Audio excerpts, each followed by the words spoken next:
Assalamualaikum semuanya, kembali lagi di channel aku, di Septiriana.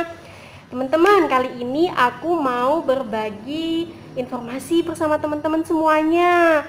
Ya, sudah lihat ya, di samping aku sudah ada kakak cantik. Halo kak. Hai. Kenalan dong kak, namanya siapa? Hai semuanya, namaku Fari. Aku dari Profesi Kebidanan UNER. Namanya Kak Fari teman-teman. Kak Fari ini lagi profesi bidan. Pastinya di Universitas Airlangga teman-teman. Kak Fari ini mau berbagi pengalaman dong sama teman-teman semuanya mengenai beasiswa. Boleh ya Kak? Kira-kira beasiswa apa nih? Boleh dong Kak kasih tahu. Kak Fari ini masuk bidan di Universitas Airlangga itu mendapatkan beasiswa apa Kak?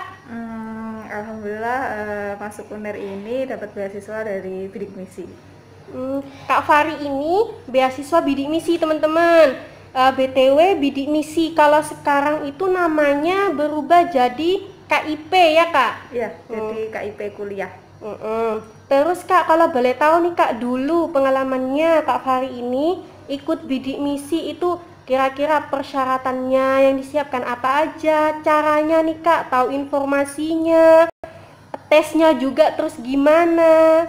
Kira-kira gimana Kak? Kalau dulu itu bisa tahu informasi mengenai bidik misi itu dari BK sekolahan pas waktu di Kediri.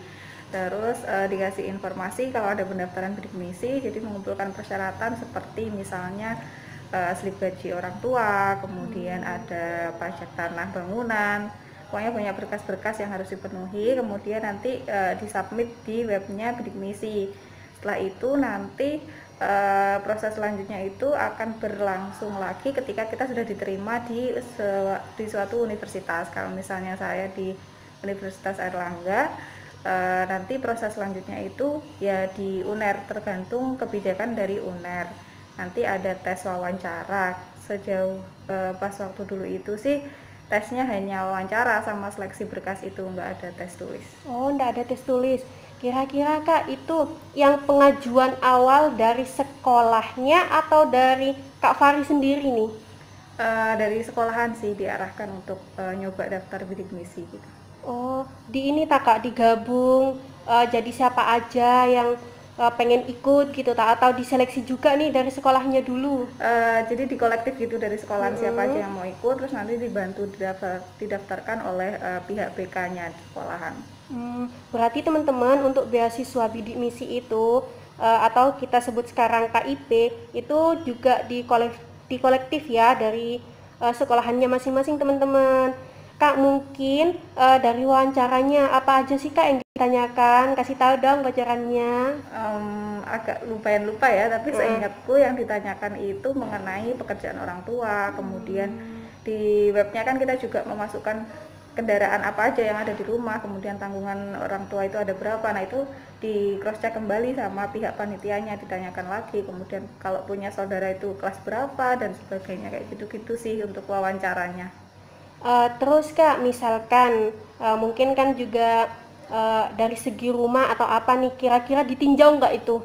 Rumahnya didatangi atau gimana? Kalau untuk peninjauan rumah secara langsung itu setahu saya itu tergantung universitasnya, tapi kalau di Universitas Airlangga itu nggak ada peninjauan rumah, itu nggak ada sih. Ketepatan yang punya Kak Fari ini ditinjau teman-teman rumahnya. Jadi buat teman-teman di luar sana yang dari SMA nih kira-kira mau nyari beasiswa apa aja, pasti memang sudah disediakan ya dari negara ataupun dari universitas yang diinginkan.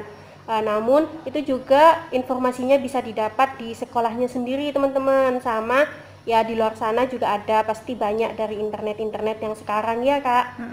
Betul banget. Dan kira-kira Kak ada persiapan lebih enggak mungkin dari nilai atau apa Kak untuk mengikuti beasiswa ini? Kalau bidik misi ini kan basicnya adalah bantuan untuk yang kurang mampu, jadi tidak terpaku pada nilai saja, jadi lebih ke bagaimana kondisi keluarga, ekonomi keluarga, seperti itu sih. Jadi nggak ada persiapan apapun, ya wis submit apa adanya aja. Mengikuti yang memang sudah apa keadaan kondisinya gitu Iya, ya. benar. Terus Kak boleh tahu kira-kira beasiswa bidik misi itu dikasih biaya full atau dapat fasilitas apa aja nih Kak?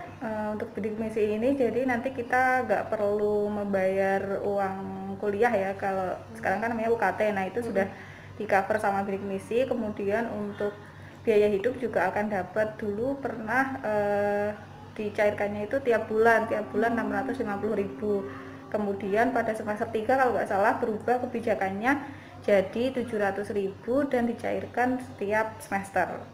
Jadi memang ada perubahan ya Kak, dari 1 bulan ke 3 bulan. Tapi gitu teman-teman, sudah dapat free, dapat bebas biaya kuliah, itu pun juga dikasih biaya hidup ya Kak. Buat teman-teman di sana, kalau mau kuliah nih ya, apalagi di UNER, ikutilah beasiswa yang ada ya. Semangat ya buat teman-teman semuanya di luar sana. Kak Fari ini sekarang profesi, kira-kira untuk profesinya ditanggung nggak Kak sama beasiswa ini? Kalau untuk profesi bidan ini karena masih tergolong lumayan baru ya, jadi masih belum tercover sama bidik misi. Tapi untuk profesi yang lain seperti profesi dokter, apoteker, perawat itu sudah tercover sama bidik misi. Jadi sampai program profesi itu sudah ke-cover. Kalau untuk profesi bidan cuman sampai sarjana aja, untuk profesinya tetap bayar sendiri. Tetap bayar, tapi kira-kira dikasih keringanan nggak Kak kalau untuk bagi yang penerima beasiswa bidik misi ini? Untuk kalau di UNER sendiri itu untuk alumni yang dulunya itu bidik misi itu dapat keringanan UKT semua rata 1 juta rupiah untuk per semesternya. Cuma 1 juta teman-teman, ya alhamdulillah ya Kak. Kira-kira selain itu ada yang perlu dibayarkan selain UKT mungkin? Selain UKT mungkin kalau pas waktu praktek di bidan ya itu akan ada biaya yang diberikan untuk ke pihak BPM-nya, jadi itu bayar mandiri. Tapi kalau waktu praktek di rumah sakit dan puskesmas itu sudah masuk dari UKT yang kita bayarkan 1 juta itu. Berarti bayarnya untuk di saat praktek di tempat kliniknya bidan, begitu ya Kak? Ya, oke Kakak Fari, boleh dong kasih tahu teman-teman semuanya, mungkin yang di luar sana, apalagi baru mau lulus nih, pasti pada bingung, ya Allah aku nggak punya biaya pengen kuliah, tapi kondisi keluarga itu kayaknya tidak memungkinkan. Tapi kan di luar sana kan Allah apabila berkehendak kan semuanya bisa ya. Boleh dong Kak kasih motivasi buat teman-teman di luar sana. Kalau belajar dari pengalamanku sendiri ya, karena aku juga bukan dari keluarga yang berada, jadi waktu SMA dulu ya harus ini sih semangat. Kalau emang benar-benar mau ngajutin kuliah, nyari-nyari info terkait beasiswa pasti banyak kok, selain bidik misi juga ada banyak beasiswa, jadi banyak-banyak nyari info aja, terus tetap semangat. Kalau mau tetap kuliah pasti ada jalannya kok. Ya, sip. Terima kasih ya Kak Fari buat informasinya, semoga bermanfaat buat teman-teman semuanya. Kak minta tolong dong, jangan lupa di like, di subscribe, boleh di komen kalau ada pertanyaan di bawah ya. Oke, bye bye, terima kasih.